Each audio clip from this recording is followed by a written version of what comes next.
যীশু খ্রিস্ট কেবল 2000 বছর আগে ছিলেন তা নয়। আমরা প্রথম প্রকাশিত বাক্য 1 অধ্যায়ে 17-18 পরে দেখতে পাই, আমি প্রথম ও শেষ, আমি চিরজীবন্ত। ঈশ্বর স্বয়ং বলেন যে সৃষ্টির সময় তিনি একা ছিলেন না।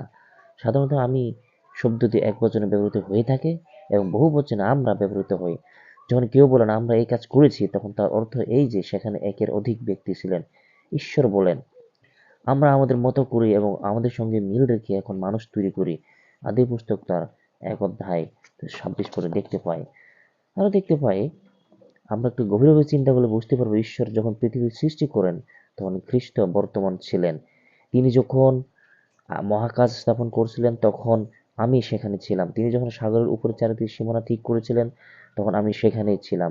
তিনি যখন উপর দিকে আকাশ স্থাপন করেছিলেন আর মাটির নিচে বড় বড় ফোয়ারা শক্তভাবে স্থাপন করেছিলেন, তিনি যখন সাগরের সীমানা স্থির করেছিলেন যেন জল তার নিয়মের বাইরে পার হয়ে না আসে, যখন তিনি পৃথিবী ভিত্তি ঠিক করেছিলেন তখন আমি কারিগর হিসেবে তার পাশেই ছিলাম।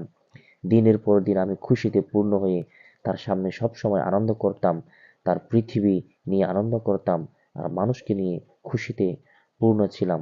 হিতোপদেশ তার 8 অধ্যায়ে 27 থেকে 31 পদে সেটা আমরা দেখতে পাই।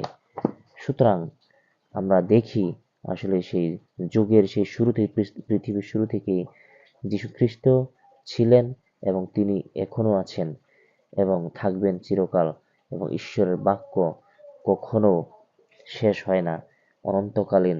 তিনি হচ্ছে আলফা এবং ওমেগা। আসুন আমরা খ্রিস্টে বিশ্বাস করি এবং সৃষ্টিকে বিশ্বাস করি, তাহলে খ্রিস্টকে আমরা বিশ্বাস করতে পারবো।